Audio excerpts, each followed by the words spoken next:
Hello students, कैसे हो आप सभी।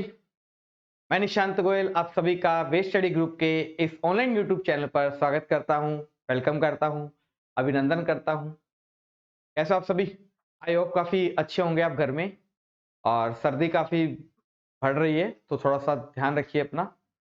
और ये लॉकडाउन जो है घर पर रहकर तैयारी करने के लिए है, तो आपकी इस तैयारी को, इन्हीं सपनों को, गवर्नमेंट जॉब को पूरा करने के लिए वेस्ट स्टडी ग्रुप आप सबके लिए लेकर आया है। बिल्कुल free of cost full course रहेगा, गारंटीड कोर्स रहेगा आपके लिए लेकर आए हैं, ताकि आप घर बैठे अपनी तैयारी कर सकें। बस आपको अपना जो डाटा है, जो आपका जो इंटरनेट पैक आपको दिया हुआ है मुकेश अंबानी साहब ने, ठीक है, जो आप लेकर घूमते हो अपनी जेब के अंदर, तो उसका आप सही तरीके से यूटिलाइज करना है, ताकि आप जल्दी से जल्दी गवर्नमेंट जॉब लग सके। और आप सभी को पता है सीएचएसएल की वैकेंसी आ चुकी है, एसएससी की, तो आप उस पे भी अपना काम कीजिए। ठीक है, तो कोई वैकेंसी आती है जिसके लिए आप एलिजिबल हो, आप वो सभी फिल करिए। ठीक है, क्या पता कहीं ना कहीं लग जाओ। ठीक है, कोशिश करते रहना चाहिए। और कहते हैं ना कि कोशिश करने वालों की कभी हार नहीं होती है। ठीक है साथियों, चलिए। तो हम पढ़ रहे थे इंडियन इकोनॉमी, और उसके अंदर हमारा स्टार्ट किया था टॉपिक हमने बजट।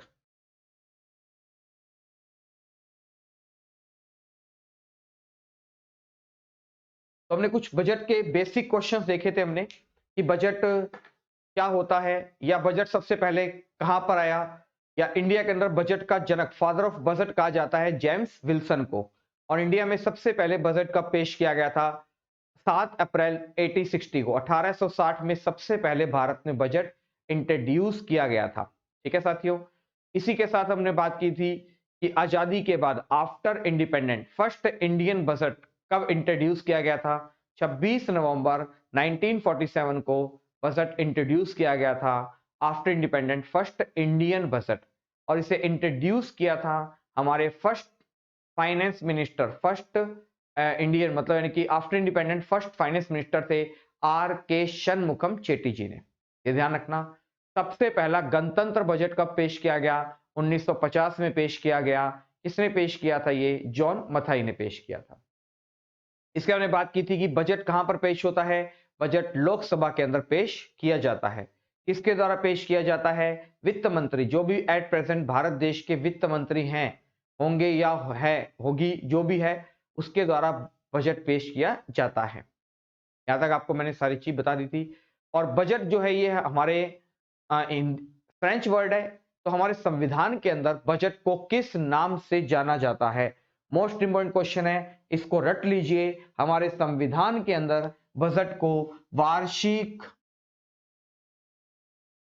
वित्तीय विवरण, वार्षिक वित्तीय विवरण, एनुअल फाइनेंस रिपोर्ट के नाम से जाना जाता है। बहुत बार क्वेश्चन आया हुआ है कि बजट को हमारे संविधान में किस नाम से जाना जाता है? वार्षिक वित्तीय विवरण के नाम से जाना जाता है। और इसके लिए आर्टिकल है, अनुच्छेद है 112। और मनी बिल जो आता है वो आता है 110 के अंदर आता है। ठीक है, ये हमने चीजें पढ़ ली थी बजट के अंदर। भारत के अंदर बात करें, सबसे ज्यादा बार, सबसे अधिक टाइम तक, सबसे ज्यादा बार बजट पेश करने का रिकॉर्ड किसके नाम पर है? सबसे ज्यादा बार, सबसे ज्यादा बार अब तक बजट पेश करने का रिकॉर्ड किसके नाम पर है? तो वो है मोरारजी देसाई। ध्यान रखना साथियों, मोरारजी देसाई के नाम पर है सबसे ज्यादा बार, 10 टाइम्स, 10 बार जिन्होंने बजट पेश किया हुआ है। एग्जाम का क्वेश्चन है ये कि सबसे ज्यादा बजट पेश करने का रिकॉर्ड किसके नाम पर है अब तक का? तो वो है मोरारजी देसाई हैं, जिन्होंने 10 बार बजट पेश किया हुआ है। कहां पर बजट पेश किया जाता है? लोकसभा के अंदर। संसद के दो सदन होते हैं, लोकसभा और राज्यसभा। बात करें बजट का, सबसे पहले टीवी पर प्रसारण कब किया गया? टीवी पर इसको टेलीकास्ट कब किया गया? पहले क्या होता था कि बजट पेश किया कर दिया जाता था और उसे न्यूज़पेपर के द्वारा या मैगजीन के द्वारा लोगों तक पहुंचाया जाता था। लेकिन सबसे पहले बजट का टीवी पर प्रसारण कब किया गया था? तो 1992 में टीवी पर प्रसारण, टीवी पर इसे टेलीकास्ट कब किया गया था? तो इसे टेलीकास्ट किया गया था 1992 के अंदर। पहली बार बजट को क्या किया गया था, टेलीविजन पर टेलीकास्ट किया गया था। और टेलीविजन की बात करें तो यह भी ध्यान रखना है, वर्ल्ड टेलीविजन डे, विश्व जो टेलीविजन जो डे है वो कब बनाया जाता है, वो बनाया जाता है 21 नवंबर को। हर साल क्या बनाया जाता है, television day, world television day बनाया जाता है। कब बनाया जाता है, 21 नवंबर को बनाया जाता है। और टेलीविजन की खोज किसने की थी, तो टेलीविजन की खोज की थी जॉन बेयर्ड ने की थी। यह भी ध्यान रखना है आपको, टेलीविजन की खोज किसने की थी, जॉन बेयर्ड ने इसकी खोज की थी। बजट की जो निर्माण की प्रक्रिया होती है वो क्या होती है, बजट कैसे बनता है, तो नेक्स्ट लिखते हैं बजट निर्माण की प्रक्रिया। इसका जो मेथड क्या होता है, कैसे बजट बनता है, कैसे इसका जो सर्वे किया जाता है, होता क्या है, तो है अब बजट निर्माण, बजट का निर्माण कैसे किया जाता है।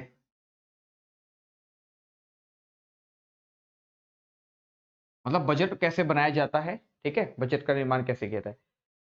तो बजट का जो निर्माण है ये किया जाता है वित्त मंत्रालय द्वारा। जो फाइनेंस मिनिस्टर होता है वो कहां पर बैठते हैं, वित्त मंत्रालय, फाइनेंस मिनिस्टर, वित्त मंत्रालय द्वारा बजट क्या किया जाता है, निर्माण किया जाता है। ध्यान रखना है, वित्त मंत्रालय द्वारा, फाइनेंस मिनिस्ट्री द्वारा, वित्त मंत्रालय द्वारा,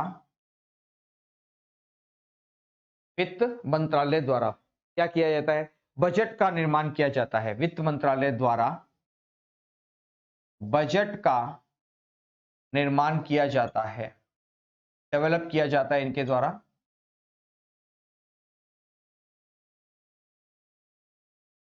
जो वित्त मंत्रालय होता है हमारा, इसके अंदर वित्त मंत्री के अलावा उनके फाइनेंस सेक्रेटरी, स्टेट सेक्रेटरी जो होते हैं वो सारे बैठते हैं।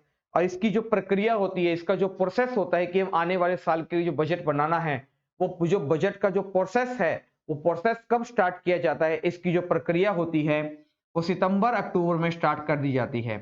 इसकी जो प्रक्रिया है, इसका जो प्रोसेस है बजट को बनाने का, वो सितंबर अक्टूबर मंथ के अंदर, सितंबर अक्टूबर में स्टार्ट कर दी जाती है।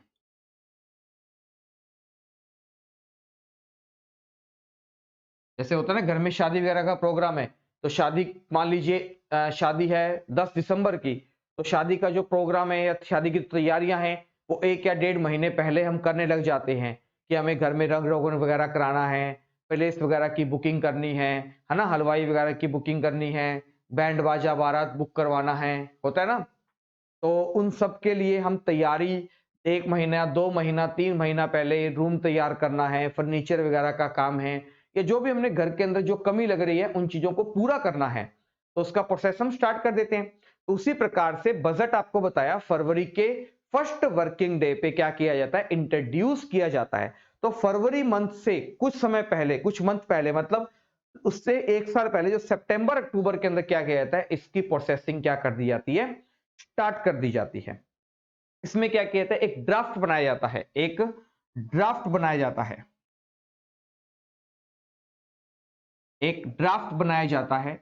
और ये जो ड्राफ्ट होता है ये सभी डिपार्टमेंट्स को क्या कराया जाता है, भेजा जाता है। जैसे एजुकेशन की बात करें तो एजुकेशन मिनिस्ट्री को भेजा जाता है, रेलवे की बात करें तो रेलवे मिनिस्टर के पास जाता है, डिफेंस की बात करें तो डिफेंस मिनिस्टर के पास जाता है, पेट्रोल की बात करें तो पेट्रोलियम मिनिस्टर के पास जाता है, एग्रीकल्चर की बात करें तो एग्रीकल्चर मिनिस्टर के पास जाता है, फूड की बात करें तो फूड प्रोसेसिंग मिनिस्टर के पास जाता है। तो एक ड्राफ्ट बनाया जाता है जो सभी डिपार्टमेंट्स को क्या कहा जाता है, भेजा जाता है। एक ड्राफ्ट बनाया जाता है जो सभी डिपार्टमेंट्स को भेजा जाता है, जो सभी विभागों को, डिपार्टमेंट्स को भेजा जाता है।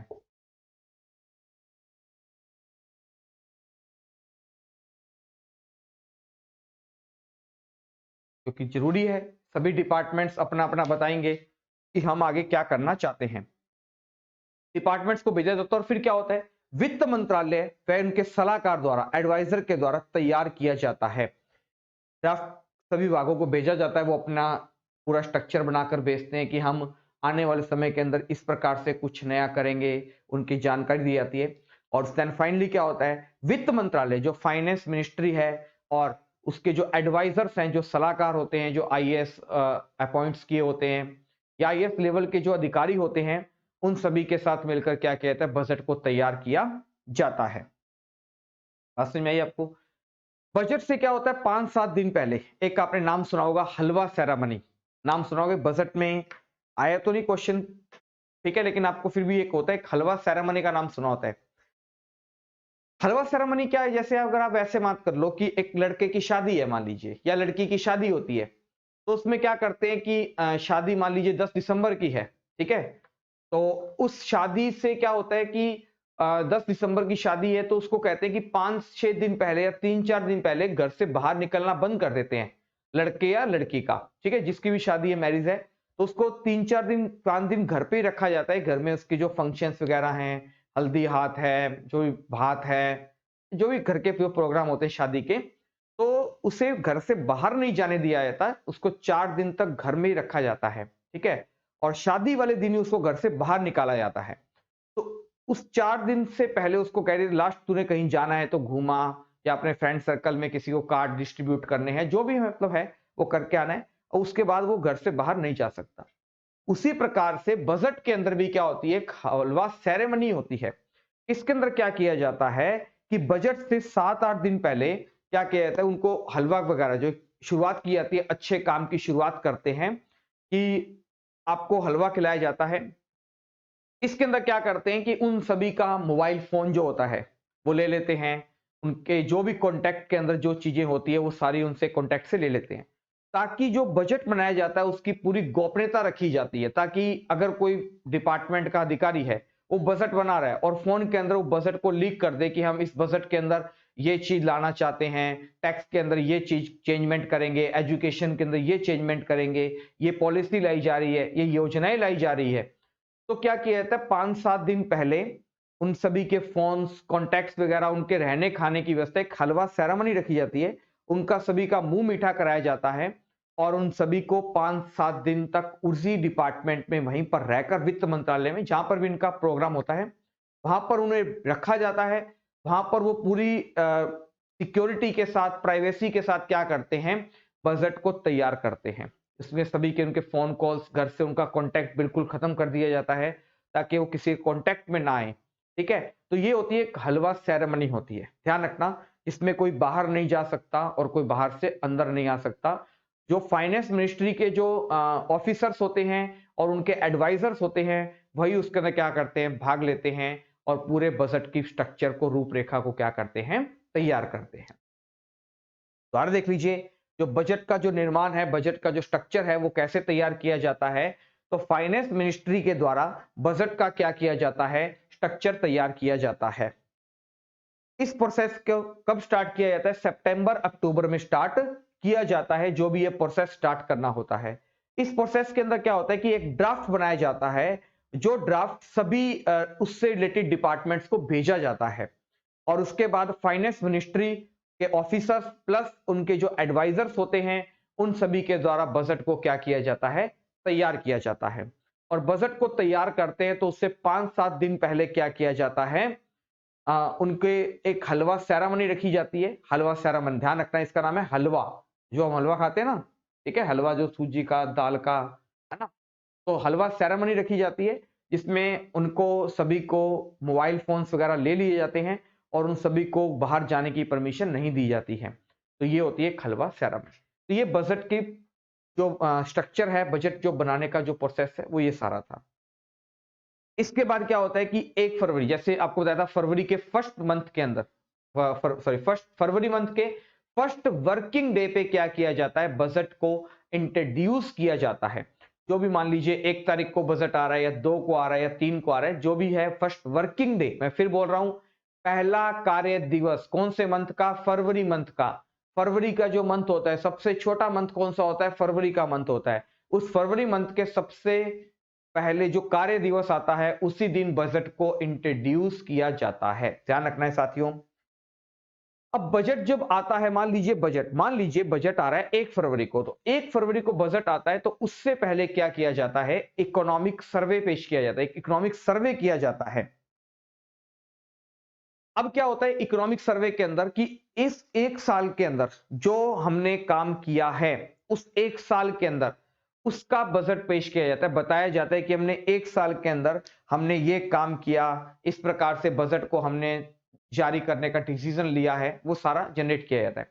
और 1 फरवरी को, जो अगली 1 फरवरी आ रही है, अगला दिन आएगा, क्या होगा, बजट आने वाले वर्ष के लिए प्रस्तुत किया जाएगा। होता है जैसे मान लीजिए मैंने घर के अंदर बजट बनाया, तो मैं क्या करता हूं, एक 30 तारीख का महीना आया, जैसे मान लीजिए 30 तारीख का है, तो मैं क्या करता हूं, अगले बजट की प्लानिंग तो मैं कर लेता हूं कि मैंने अगले बजट साल महीने जो बजट आएगा उसके अंदर मैंने क्या किया है, कौन कौन सी चीजों को इंक्लूड किया है कि हमारा अगला, जैसे मान लीजिए ये 50,000 रुपए हमारे फैमिली की मंथली इनकम है, ठीक है। अब मैंने बजट बनाया कि 5,000 रुपए का ये सामान लाना है, 10,000 रुपए का इस मंथ ये खर्च करना है, 20,000 इस महीने का ये खर्च करना है। इस प्रकार से मैंने सारा बजट तैयार कर दिया। अभी मैंने ये सिर्फ एक स्ट्रक्चर तैयार किए, लेकिन अब मुझसे यही पूछ लेते हैं कि जो लास्ट मंथ का जो बजट था उसका आप हमें क्या बताइए, स्ट्रक्चर बताइए, सारा प्रोसेस बताइए कि जो लास्ट मंथ में हमने जो पैसा आया था, फादर ने जो आपको पैसा लाकर दिया था, उस पैसे का आपने कहां पर यूटिलाइज किया, कहां पर यूज किया था। तो मुझे वो भी बताना पड़ता है कि जो पुराने से मुझे कितना प्रॉफिट हुआ या कितना उसके अंदर मेरा पैसा लगा, कितना उसके अंदर पेंडिंग बचा है। तो वो एक दिन पहले क्या किया जाता है, जो आर्थिक समीक्षा की जाती है, ध्यान रखना है बजट की क्या की जाती है, आर्थिक समीक्षा की जाती है। तो गत वर्ष के लिए जो होता है उसके लिए बजट पेश किया जाता है। अब जो ये बजट मैंने जो बनाया है, ये जो अगली नेक्स्ट तारीख आएगी 1 फरवरी या 1 जो भी है 1 फरवरी को बजट पेश करूंगा, किसके लिए, आने वाले मंथ के लिए। तो 1 फरवरी को जो बजट पेश किया जाता है या 2 फरवरी को जो बजट पेश किया जाता है वो आने वाले साल के लिए किया जाता है, और पिछले साल में हमने क्या काम किया उसकी रिपोर्ट एक दिन पहले जारी की जाती है। ये चीज आपको समझ में आई। तो ये सारा बजट का प्रोसेस होता है कि बजट कैसे बनता है, किन किन के द्वारा बनाया जाता है, उसकी प्रोसेसिंग कब स्टार्ट की जाती है, और बजट को वित्त मंत्रालय द्वारा, फाइनेंस मिनिस्ट्री द्वारा, फाइनेंस डिपार्टमेंट के द्वारा, फाइनेंस मिनिस्टर के द्वारा पेश किया जाता है, ठीक है। और after independent first finance minister थे आर के शनमुखम चेट्टी के द्वारा पेश किया जाता है। और फर्स्ट बजट पेश किसने किया था, इंडिया का जेम्स विल्सन ने पेश किया था। रिसेंटली अगर वर्तमान की बात करें तो हमारी फाइनेंस मिनिस्टर निर्मला सीतारमण है, जिन्हें निर्मला ताई के नाम, निर्मला ताई कहते हैं जिन्हें, निर्मला ताई के नाम से भी जान लेते हैं, ठीक है। हमें तो याद करना है ना कि निर्मला ताई है जो बजट पेश करती है, ठीक है। 1 फरवरी 2020 को जो बजट आया था उसको किसके द्वारा पेश किया गया था, निर्मला ताई के द्वारा पेश किया गया था। अब हम बात करेंगे टाइप्स ऑफ बजट की, बजट कितने प्रकार का होता है, टाइप्स ऑफ बजट।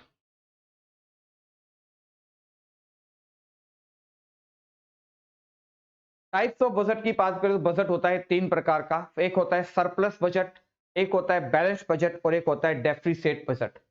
तो सबसे पहले हम बात करें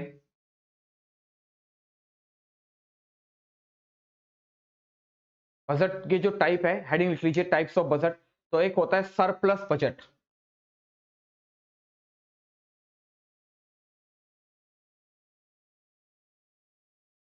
एक होता है सरप्लस, एक होता है balance budget, balanced budget,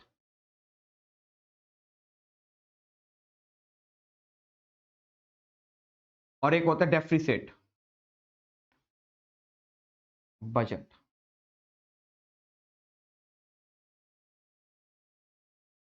surplus budget, balance budget, और एक होता है डेफिसिट बजट।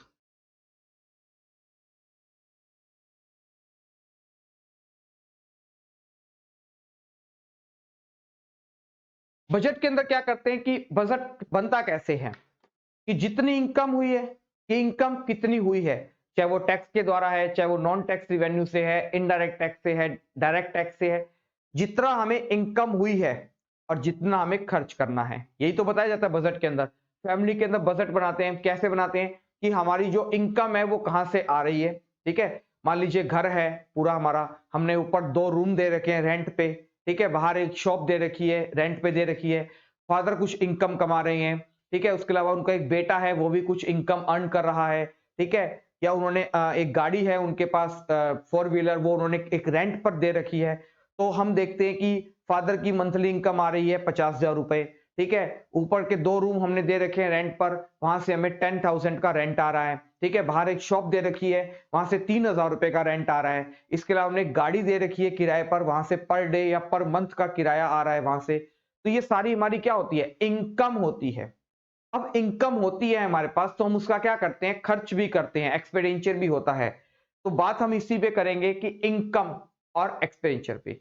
सरप्लस बजट कब होता है, जब ये कब होगा, जब हमारी इनकम ज्यादा होगी और एक्सपेंडिचर क्या होगा, खर्च होगा। मतलब आय क्या होगी हमारी, ज्यादा होगी और व्यय या खर्च हमारा क्या होगा, कम होता है। तो उसे कैसे कहते हैं, सरप्लस बजट कहते हैं। इसका ऐसे देख लीजिए कि मान लीजिए इनकम तो है मेरी 100 रुपए, इनकम तो मेरी हो गई 100 रुपए, लेकिन मेरा जो खर्च था मैंने वो करा 90 रुपए। तो अगर 100 रुपए में से 90 रुपीज माइनस कर दूं तो मेरे पास कितने बच जाएंगे, 10 रुपए मेरे पास बच जाएंगे। ऐसा होता है ना, हमारे पास कहते हैं कि रुपए ज्यादा आए, मान लीजिए सभी इन सभी प्रोसेस से मेरे पास 1 लाख रुपए का मंथली इनकम हो गई, फादर की रेंट के द्वारा, गाड़ी के रेंट के द्वारा, शॉप के रेंट से मान लीजिए 1 लाख रुपए की इनकम हो गई। अब घर में मैंने जो खर्च कर दिया वो खर्च कर दिया 60,000 का। तो ऐसा बजट जिसमें इनकम क्या हो, एक्सपेंडिचर के कंपेरेटिव ज्यादा हो, इनकम ग्रेटर देन एक्सपेंडिचर, ऐसा बजट क्या कहलाता है, सरप्लस बजट कहलाता है। ऐसा बजट क्या कहलाता है, लाभ का बजट कहलाता है। इसे कहते हैं लाभ का बजट, इसे कहते हैं लाभ का बजट। सरकार इसमें क्या करती है कि पैसा तो ज्यादा आ रहा है लेकिन आगे खर्च क्या करती है, कम करती है। यह बजट कहां पर पाया जाता है, अविकसित अर्थव्यवस्था के लिए उपयोगी होता है। ऐसा बजट क्या होता है, अविकसित, अविकसित मतलब अंडर डेवलप, अविकसित देशों के लिए, अविकसित अर्थव्यवस्था के लिए, अविकसित अर्थव्यवस्था के लिए उपयोगी होता है। ये अंडर डेवलप जो कंट्रीज होती हैं, आपको मैंने स्टार्टिंग के अंदर पहली क्लास में ही बताया था क्लासिफिकेशन ऑफ इकोनॉमी के अंदर कि सरकार के आधार पर क्या होता है, डेवलप के आधार पर, विकास के आधार पर, मैं आपको डेवलप के आधार पर कंट्रीज होती है 3 प्रकार की। कौन कौन सी, डेवलप, डेवलपिंग और अंडर डेवलप। याद आ रहा है, तो कुछ सारे देश डेवलप नहीं हो सकते, सारी कंट्री डेवलपिंग नहीं हो सकती और सारी कंट्री अंडर डेवलप नहीं हो सकती। अंडर डेवलप कंट्रीज के लिए बहुत ज्यादा उपयोगी होता है। कैसे, मान लीजिए अभी आपके घर में ज्यादा इतना नहीं हो पा रहा है खर्च, ठीक है, आप या आपका जो गुजारा है अच्छे से नहीं हो पा रहा है, तो आप क्या करते हो कि मान लीजिए 100 रुपए की इनकम है और हम खर्च कर रहे हैं 80 रुपए। 100 रुपए की हमारी इनकम है, हम खर्च कर रहे हैं 80 रुपए। तो कैसा बजट है, लाभ का, क्योंकि 20 रुपए हमने बचाए हैं। किसके लिए बचाए हैं, ताकि इन फ्यूचर अगर हमें कंट्री का, इन फ्यूचर हमें घर का डेवलपमेंट करना हो, घर के अंदर कुछ नए रिसोर्सेज लगाने हो, घर के अंदर कुछ नया प्रोजेक्ट लगाना हो, तो हम उसके अंदर अपना पैसा खर्च कर सकते हैं। तो ये अंडर डेवलप कंट्रीज की जो इकोनॉमिक्स होती है ना, वहां पर क्या होता है, बहुत ज्यादा यूजफुल होता है। कैसा बजट, सरप्लस बजट, इसके अंदर इनकम इज ग्रेटर देन कितनी होती है, एक्सपेंडिचर होती है। ठीक है, आय ज्यादा होगी खर्च से, तो ऐसा बजट क्या कहलाता है, लाभ का बजट कहलाता है, सरप्लस बजट कहलाता है। नेक्स्ट आता है बैलेंस बजट, जिसे कहते हैं संतुलित बजट भी कहते हैं। जिसे क्या कहते हैं, संतुलित बजट भी कहते हैं। नाम से ही पता चल रहा होगा बैलेंस। बैलेंस का मतलब जितनी इनकम हुई, मैं थोड़ा सा इसको सही करके लिख देता हूं यहां पे। सेकंड अगर बात करें यहां पर बैलेंस्ड बजट मतलब संतुलित बजट।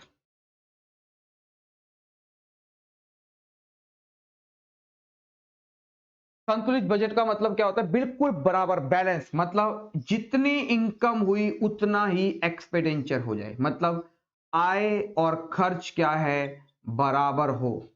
आय और खर्च क्या होना चाहिए, इसके अंदर बराबर होता है। मान लो 100 रुपए की मुझे इनकम हो गई और मैंने 100 रुपए खर्च कर दिए, तो मेरे पास क्या बचा, कुछ नहीं बचा। ये कैसा होता है, संतुलित बजट होता है।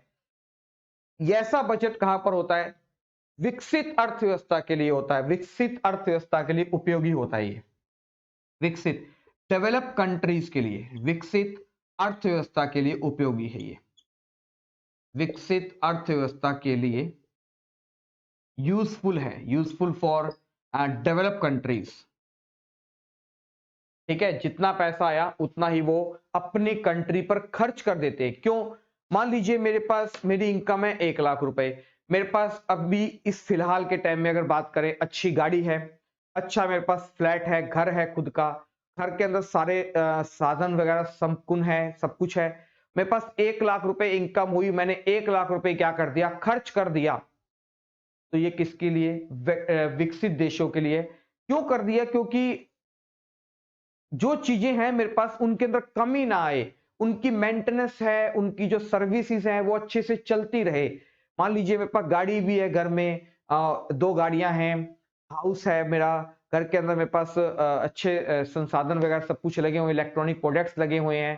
ठीक है, मेरा अच्छा ऑफिस है। ठीक है, मान लीजिए मेरे पास 1 लाख रुपए इनकम हुई मुझे ऑफिस से। ठीक है, मैंने क्या किया, उस 1 लाख रुपए से ऑफिस के अंदर नया इंफ्रास्ट्रक्चर तैयार कर दिया।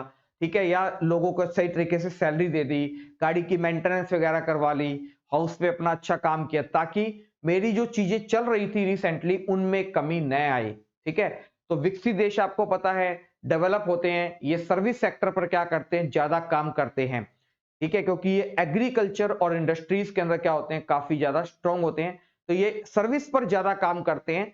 उसके अलावा ये इंडस्ट्रीज और सर्विस एग्रीकल्चर पर काम क्या करते हैं, कम करते हैं। ये सारी चीज मैंने आपको बताई हुई है कि डेवलप कंट्रीज कौन सी होती है, डेवलपिंग कंट्रीज कौन सी होती है, और अंडर डेवलप कंट्रीज कौन सी होती है। ठीक है, ये आप जाकर वीडियो में देख सकते हो, प्ले स्टोर में, वहां पर आपको मिल जाएगी सारी वीडियो। पहली वीडियो के अंदर मैंने आपको ये बताया था सारा। थर्ड आता है तीसरा, इसके बाद डेप्रिसिएट। Depreciate budget.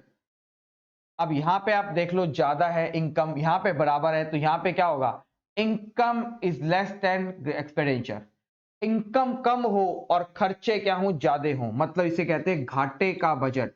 इसे क्या कहते हैं, घाटे का बजट कहते हैं। ध्यान रखना है, इसमें क्या हो, हमारी आय, जो हमारी इनकम है वो क्या हो, कम हो, और हमारे जो खर्च हैं, हमारे जो व्यय हैं वो क्या होने चाहिए, ज्यादा हो। जैसे मान लीजिए 100 रुपए तो मेरी क्या है, इनकम है, और लेकिन घर का जो खर्चा हो रहा है वो हो रहा है 110 रुपए का, तो 10 रुपए क्या चल रहे हैं, माइनस में चल रहे हैं। ये देख लीजिए क्या था, 100 रुपए इनकम थी, 90 रुपए खर्च कर दिए, 10 रुपए मैं प्लस में हूं। यहाँ पर जो मैं 10 रुपए क्या हूं, प्लस में हूं, मैंने सेविंग करके रख ली है, ताकि हम अपनी कंट्री का डेवलपमेंट कर सकेंगे उन सेविंग किए हुए पैसों से।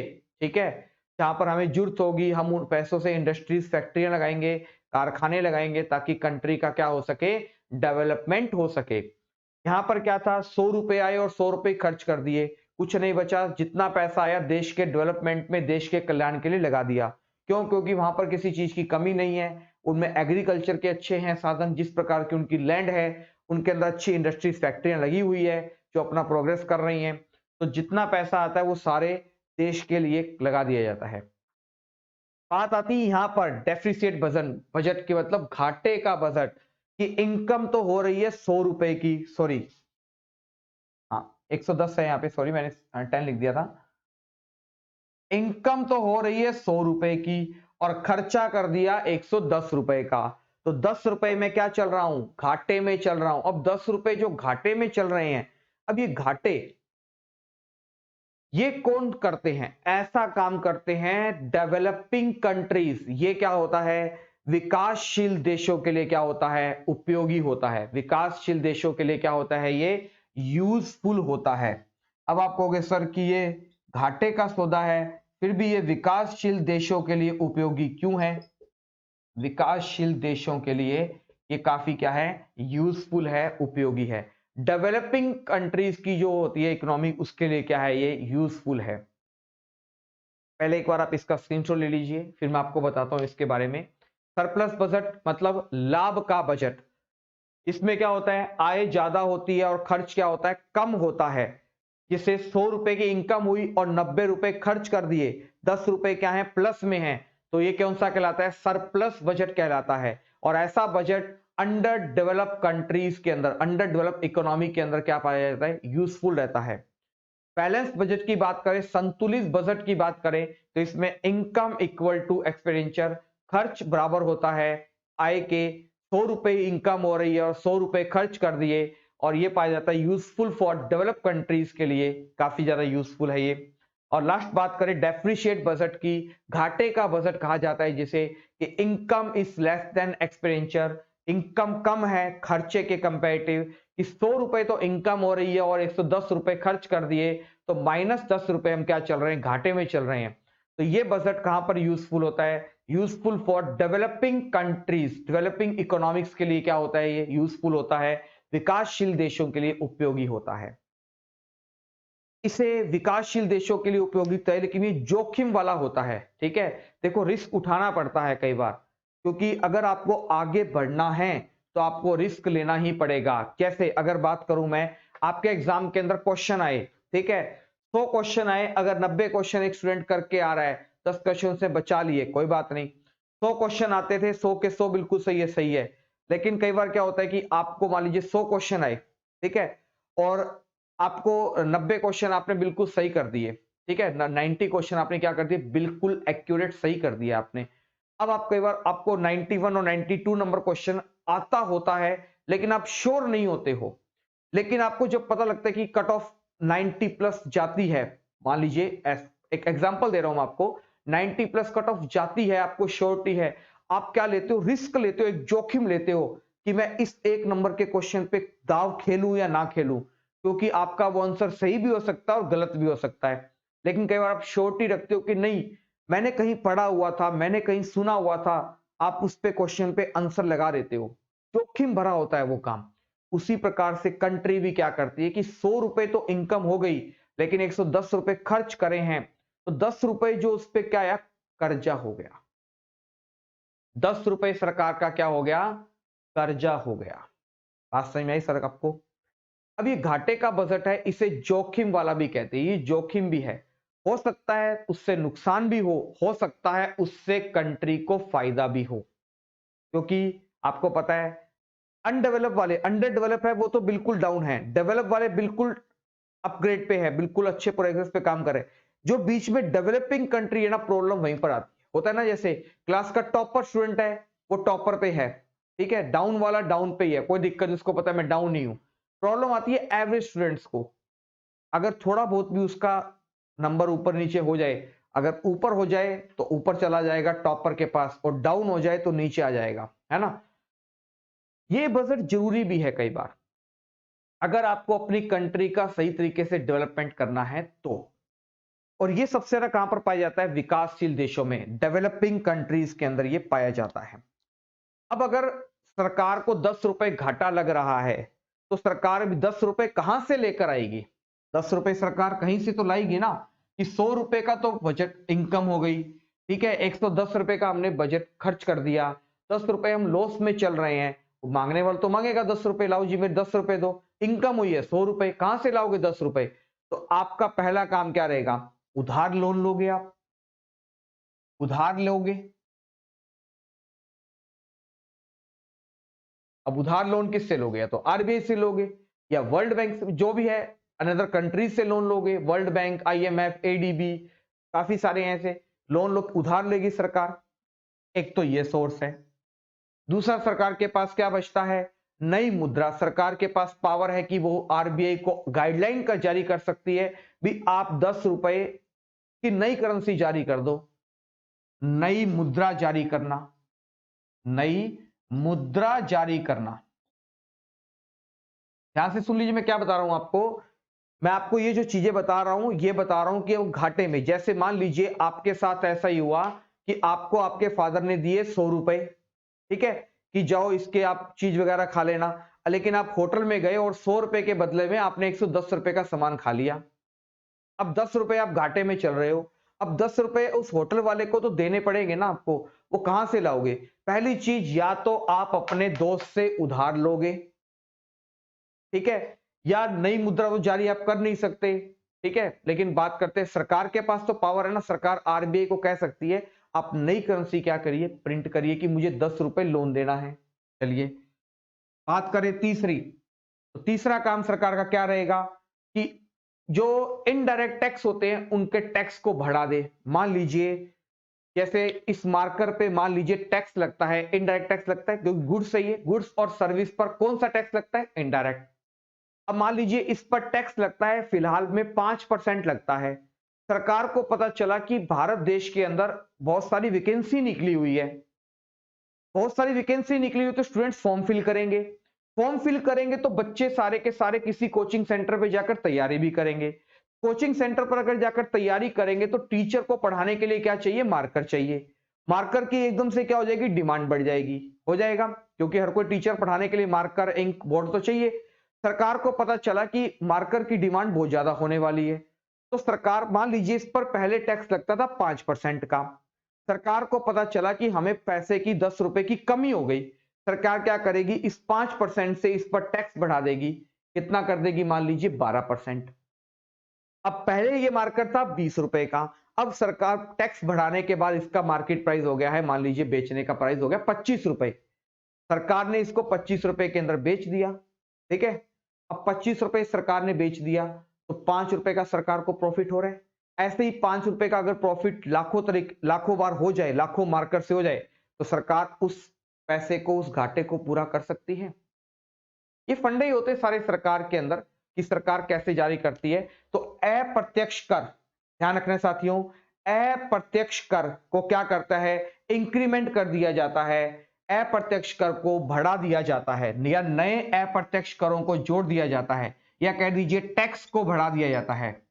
टैक्स को बढ़ा दिया जाता है, इंक्रीमेंट कर दिया जाता है टैक्स के अंदर। मान लीजिए किसी प्रोडक्ट पर 0% की लग रही है जीएसटी, उसे 5% पे कर देंगे।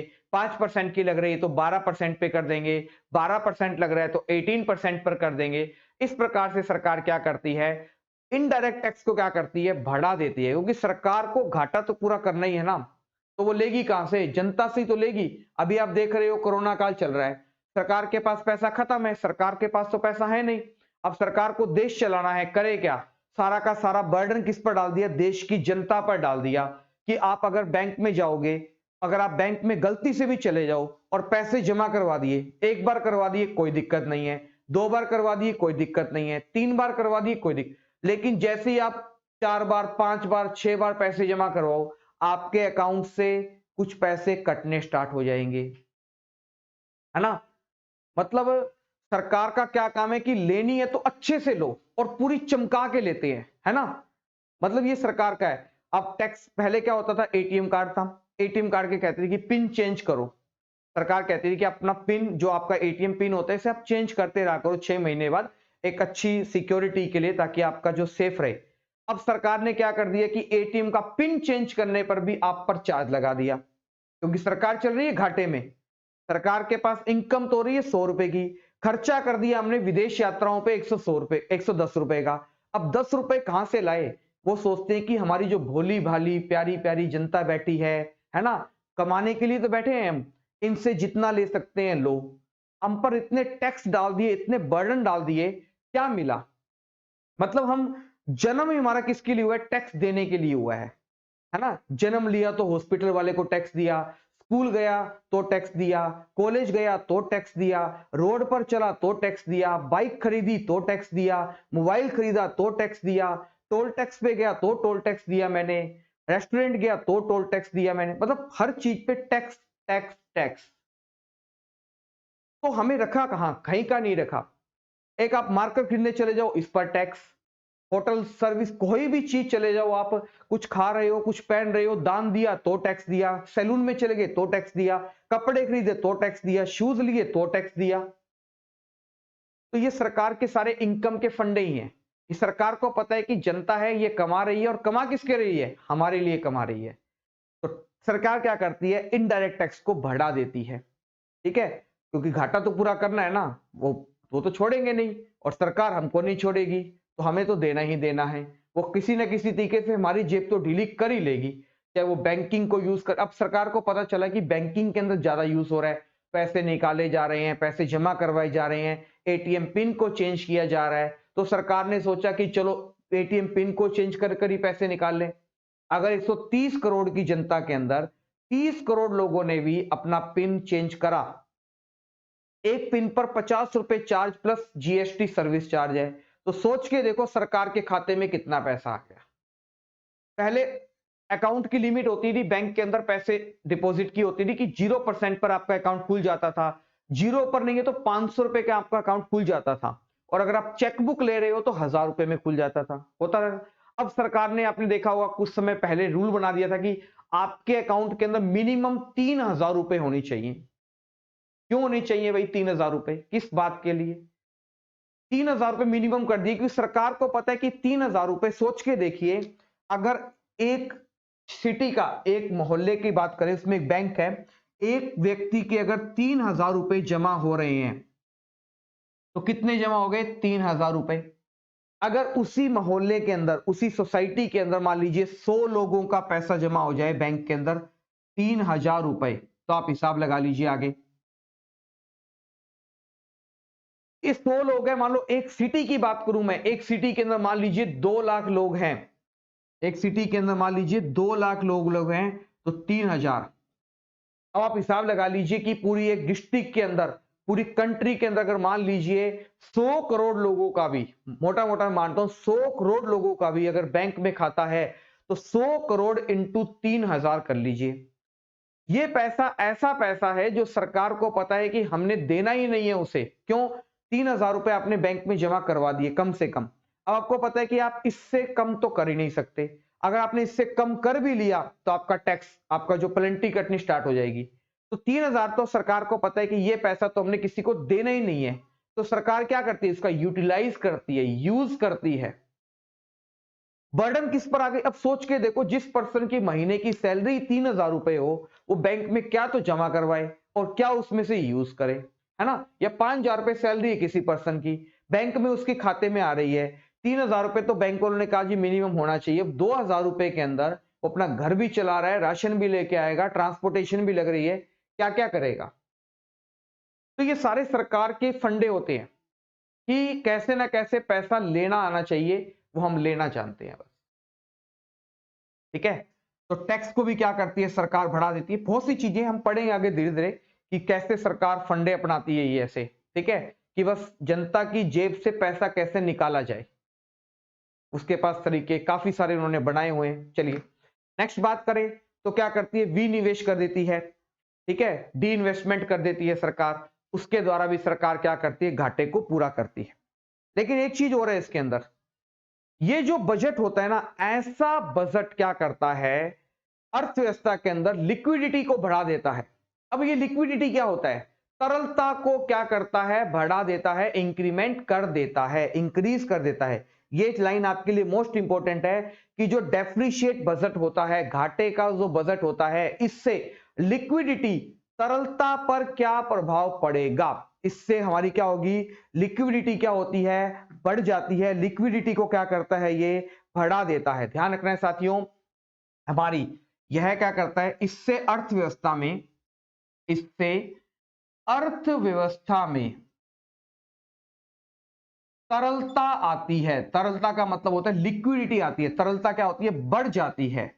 मतलब क्या होता है? अगर आप सोच के देखो, सरकार को 10 रुपए चाहिए, कम पड़ रहे हैं, सरकार क्या करेगी? उधार लोन लेगी, तो देश के अंदर क्या आएगा? पैसा आएगा।